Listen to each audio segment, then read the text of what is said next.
ఆరోగ్యం విషయంలో మనం ఎన్నో జాగ్రత్తలు పాటిస్తుంటాం. పౌష్టికాహారాన్ని తీసుకుంటుంటాం. అలాగే ఆరోగ్యానికి హాని చేసే ఆహార పదార్థాలకు దూరంగా ఉంటాం. శరీరానికి కావలసిన విటమిన్లు, ఐరన్, అవసరమైనటువంటి యాంటీ ఆక్సిడెంట్లు ఉన్నటువంటి కూరగాయలు, ఆకుకూరలు తీసుకుంటుంటాం. అయితే ఇప్పుడు కూరగాయలు తినడం వల్ల కూడా ప్రమాదం ఉందట. ఈ విషయం ICMR నిర్వహించిన సర్వేలో బయటపడింది.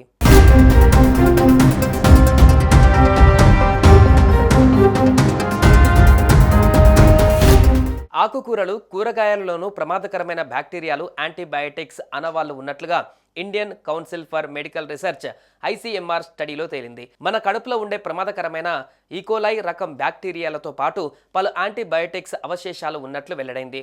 మధ్యప్రదేశ్లోని ICMR అనుబంధ సంస్థ national institute for research in environment health, రాజస్థాన్లోని central university school of life sciences, హర్యానాలోని అగ్రికల్చర్ యూనివర్సిటీలు సంయుక్తంగా చేసిన స్టడీలో ఈ విషయాలన్నీ వెల్లడయ్యాయి.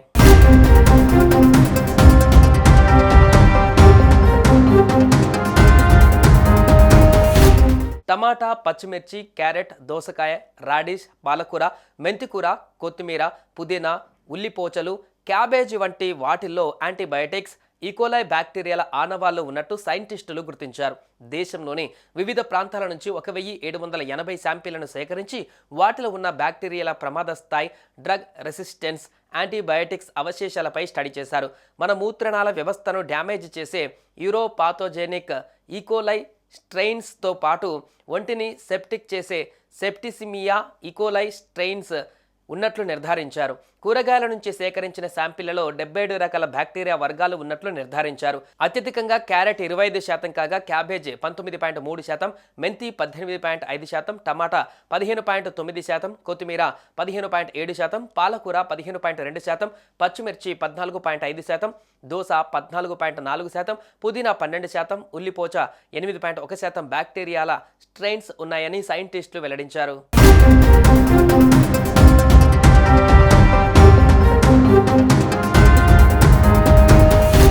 ఈ బ్యాక్టీరియా స్ట్రెయిన్లు ఉన్న కూరగాయలను తింటే మూత్రనాళ ఇన్ఫెక్షన్లు, బ్లడ్ ఇన్ఫెక్షన్లు వస్తాయని సైంటిస్టులు హెచ్చరిస్తున్నారు. ఇన్నాళ్ళు చికెన్ వంటి మాంసాహారాలలోనే వీటి ఆనవాళ్లు ఉన్నాయని గుర్తించినా ఇప్పుడు శాకాహారాలైన కూరగాయలలోనూ ఇవి రిజర్వాయర్లుగా చేసుకుంటున్నాయని చెబుతున్నారు. ఎక్కువగా మనుషులు విసర్జించే మలం ద్వారానే అవి కూరగాయల మొక్కల్లోకి చేరుతున్నాయని అంటున్నారు. పెస్టిసైడ్స్ను ఎక్కువగా చల్లడం వల్ల కూడా యాంటీబయాటిక్స్ అవశేషాలు కూరగాయలలోకి చేరుతున్న దాఖలాలు ఉన్నాయని చెబుతున్నారు.